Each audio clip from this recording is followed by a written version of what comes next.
From Hollywood, it's time now for Johnny Dollar. Randy Singer, Johnny. Oh, hi, Randy. How's the New York City Police Department these days? Well, the department's fine. Me, I'm not so sure. Well, then maybe I'd better run on down there and cheer you up a bit, huh? Yeah, you'd better come down here on account of Mary Grace Marshall. Hey, how do you know Mary Grace? The point is, you do. Well, matter of fact, I just got back from a weekend in that town of yours. Yeah, Mary Grace and I had a ball. We took in a couple of shows, did the nightclub routine. Yeah, I know. Even spent Sunday afternoon together out at the... What do you mean, you know? Johnny, your little girlfriend's been murdered. What? Yeah. Randy, have you got any leads, anything to go on? Yeah, Johnny, plenty. Then I'll grab the first plane. Yeah. You'd better.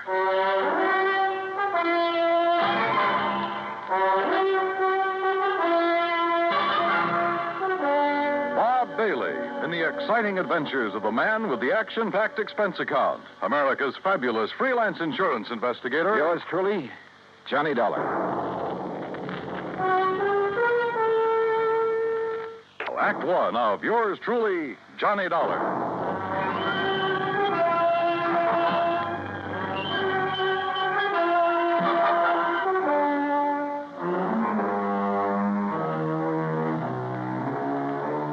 Expense account submitted by Special Investigator Johnny Dollar to the Mideastern Life and Casualty Insurance Company, Home Office, Hartford, Connecticut.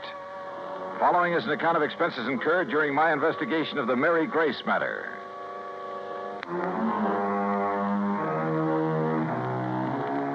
Expense account item 1, 10 cents. Phone call to the airport to reserve a seat on the first plane to New York. Item 2, phone call to Ben Perrin at the Claims Department of Mideastern Life. Aaron here? Ben, this is Johnny Dollar. Oh, hello, John. Now, listen, I'm on my way down to New York at your company's expense, though the expense part is beside the point. What? No, just wait a minute. Mary Grace Marshall has just been murdered. Marshall? Your company holds a policy on her, and I'm going down there to investigate. Well, now, wait, John, until we issue proper authorization for you to conduct the investigation. Don't give me that, Ben. I'm going down there now. Well, then it's completely without sanction from this or any other official company. Okay, forget it. I was trying to save time, and I thought I was doing you a favor. Well, I suppose you are, but until a request for your services can be I routed through said the proper forget it. channels- Didn't you hear me? I gotta go. Gotta catch a plane. Well, for heaven's sake, man, what are you so up in arms about? Why you're so concerned about this particular... Because that girl was a personal friend of mine. A very dear friend. Oh. John, I'm sorry. I can see now why you're so upset. Yeah, I'm upset. By all means, go ahead, officially. And if there's anything I can do... Yeah, there is. You can stop all this yammering so I can hang up and get out of here. Goodbye. John, Yeah, what now? you really cared for that girl, didn't you? Yeah, Ben. I cared.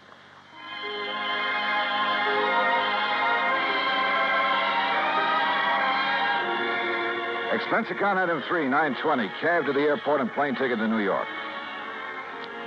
The trip down there gave me time to think. And thinking about it hurt. Mary Grace Marshall.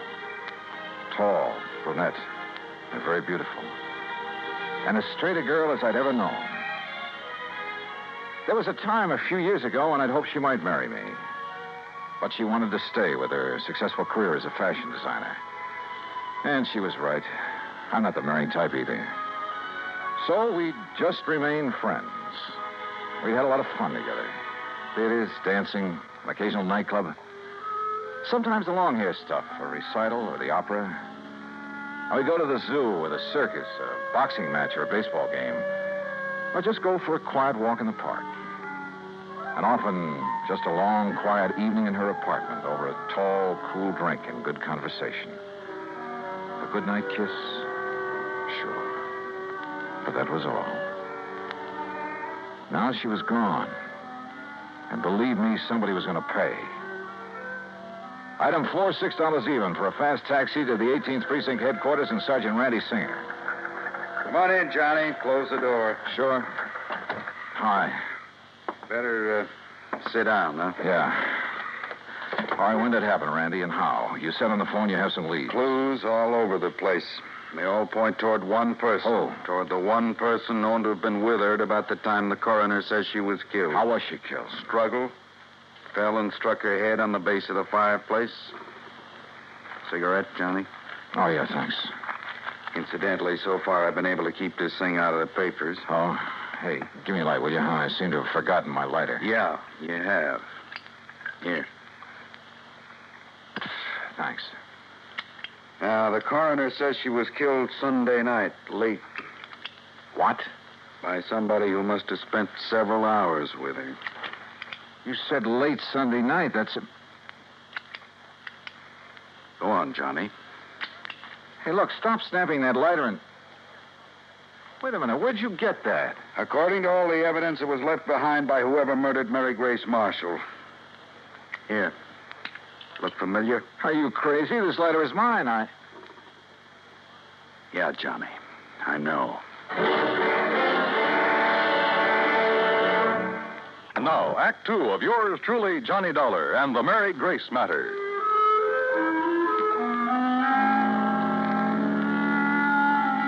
Mary Grace Marshall, an old friend, a very dear one, murdered in her New York apartment on East 77th Street. Sergeant Randy Singer, my old friend at 18th Precinct Homicide, had called me immediately. And when I got there, showed me a very damning piece of evidence. Presented to Special Investigator Johnny Dollar by the International... Sure, of course it's my lighter. And I must have left it in Mary Grace's apartment Sunday night. But that certainly doesn't mean that I killed her. Coroner says she died about the same time you were there. Oh, how do you know what time I was there? Wife of Charlie Walker, the building superintendent, Johnny. She saw you leave. That isn't enough evidence to convict a fly, and you know it. There's plenty more. Yeah, like what? Your fingerprints all over the place. Well, sure, I told you. Cigarette butts, same brand you smoked. So what does that A prove? lot of them, Johnny. Like a very nervous smoker. Well, I was with her all evening. Doing what? Oh, now, look, Randy, surely you can't be serious. You can't think for a minute You that look, Johnny. This is my case, nobody else's. I'm keeping it that way. I've kept it out of the papers. I think you know why. Oh, sure I know why. Because we've been buddy-buddy for so long, you want to be sure that if anybody hangs me, you will, for old time's sake. I asked you what you were doing. Well, let me tell you something, Randy. That girl meant a lot to me. What were you so doing shut Sunday up and night? tell me what other evidence you have, what you know that can help me find out who... I'm sorry, Randy. Sure, it's your job. I'd probably do the same thing to you under the circumstances. If you didn't, I wouldn't have any use for you. But don't you see... Okay, look. We spent Sunday afternoon at the zoo, the Bronx Zoo. Went up on the subway. We walked a lot, got pretty tired. I promised her a dinner at the Chambord over on 3rd Avenue. But she said she had some food at the apartment, so we went back there. Then we just sat around and talked, played some music, that's all. And had some drinks. Yeah, I picked up a bottle of scotch on the way. How many drinks? Oh, 1 or 2 light ones is all. Sorry, Johnny, that bottle was nearly empty. But that's him. Who discovered the body? Mrs. Walker, wife of the apartment super. The one who saw you leave shortly after hearing the screams that made her... Screams? Yeah, that made her finally go up and look in the Marshall girl's apartment. She's crazy, Randy. You're lying. Can you prove it? I'd like to talk to that woman. I think you She's off better. her rocker if she told you she... What'd you say? I think you ought to see her. Huh? But if I'm your big suspect... Well, sure you are. Until you can help me prove I'm wrong. We drove over to the place on 77th Street in a prowl car. Everything was exactly as it had been when I'd left Sunday night, except that there were signs of a struggle, as Randy had said. A chair and a lamp had been knocked over, the hi-fi shoved aside when she'd fallen at the fireplace. Even the bottle of scotch from which I'd poured a couple of small... What's the matter, Johnny? Well, I'm not sure, Randy, but I'd have sworn I left this bottle out in the kitchenette where I... Huh? Hey, are you making more prints? Yeah. Look, this bottle of soda, 3/4 full. You don't kill most of a bottle of scotch with only this much soda. Unless you're drinking it straight. Oh, who drinks it straight these days? An alcoholic? Or somebody who needs a jolt for his nerves. Maybe. Want to go downstairs and talk to the super's wife? Yeah, let's.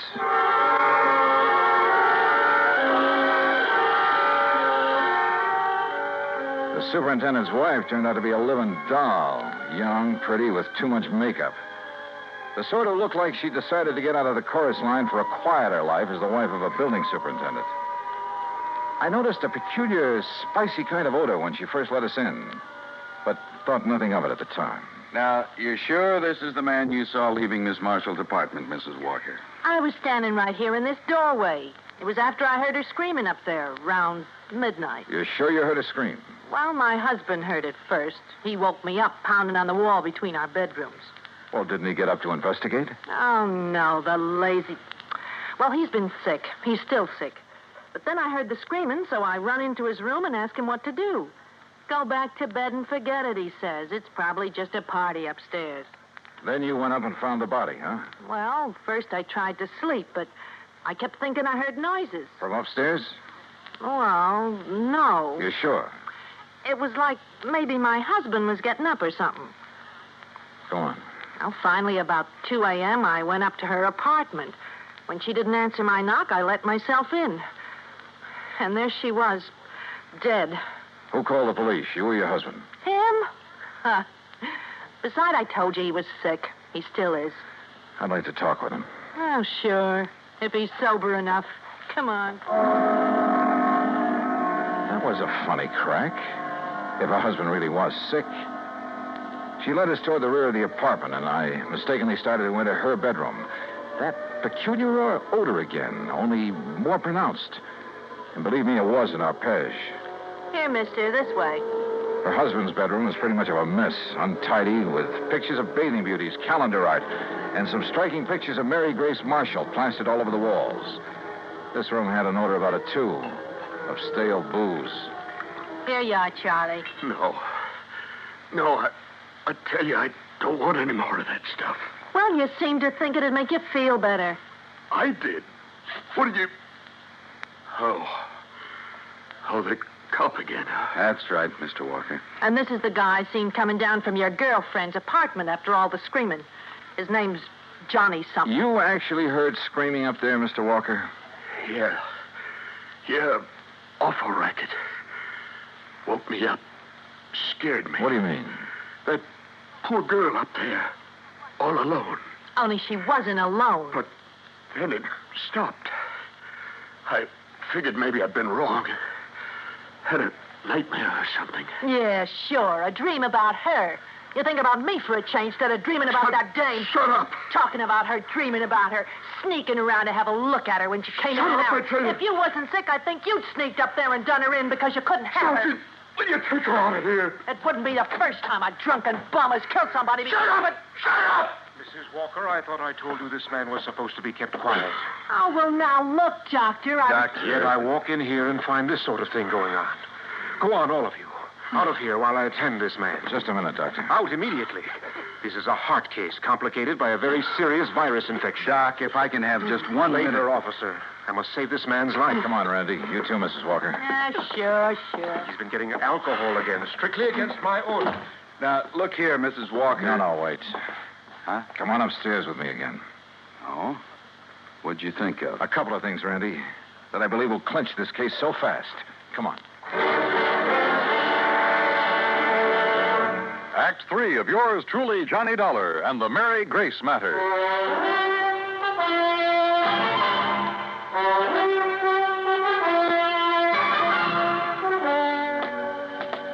What do you mean, clinch the case, Johnny? Didn't you hear enough from Charlie Walker and his wife? Yeah, I heard plenty, Randy.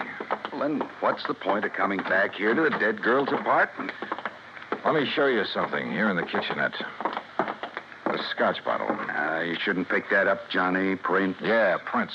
And where your boys dusted over them to show them up. But look, Yeah? right here they're smeared, see? By a piece of cloth. Sure, he tried to erase them when he killed that bottle. Now, come on back to the living room. And here, take a look at this. Well, what's the hi-fi set got to do with I it? told you Mary Grace and I sat here Sunday night talking and playing records. So? This record on the turntable is the same one we were playing just before I left her. Look at it.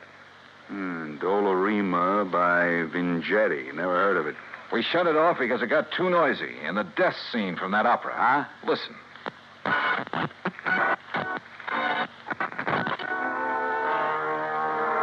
Yeah, here it is.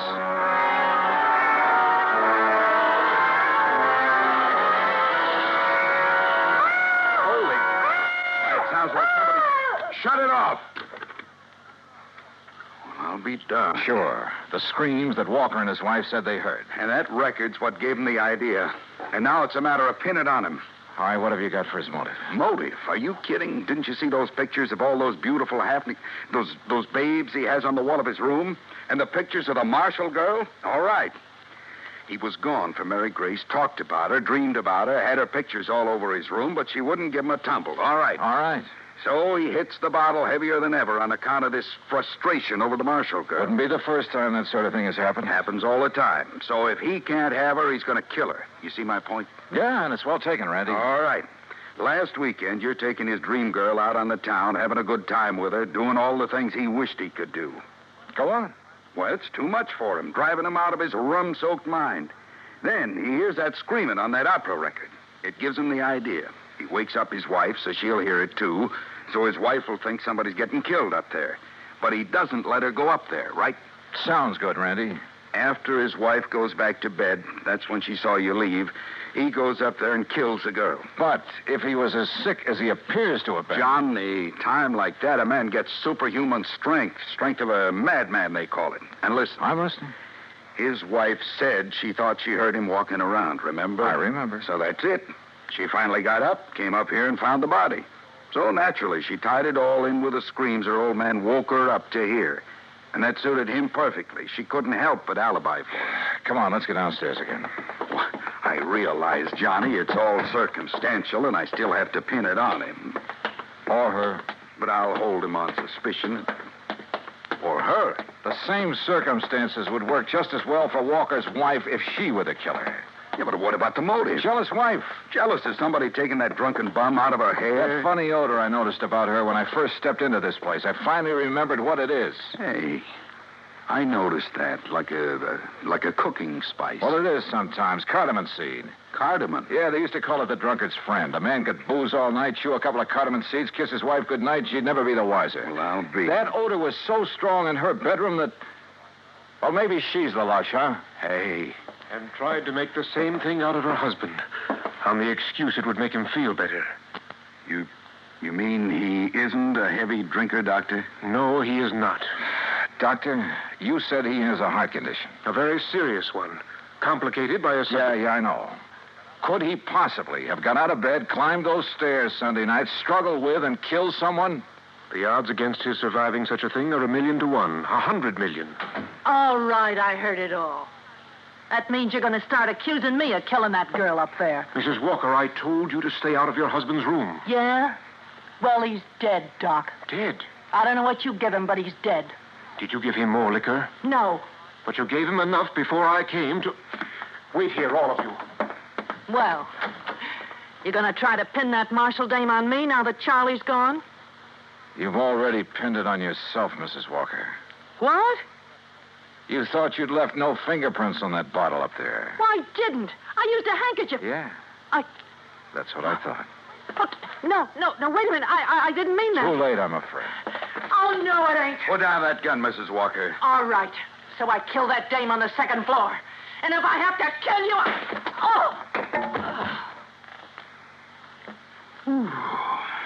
Yeah. Thanks, Doctor. It's quite all right, sir. Well, Randy, there's your killer. Happy? Yeah? I guess I ought to be. You? It doesn't bring back Mary Grace.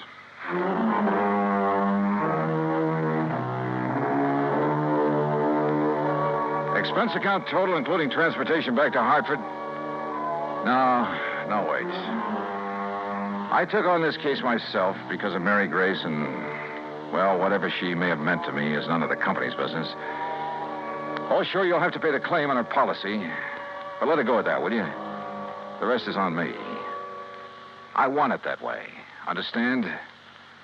For old time's sake. Yours truly, Johnny Dollar.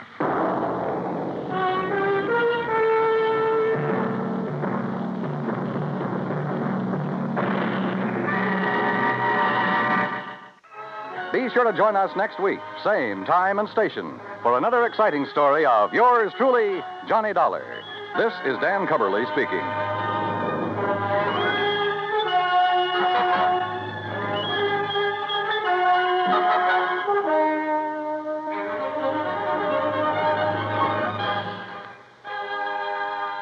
This is the United States Armed Forces Radio and Television Service.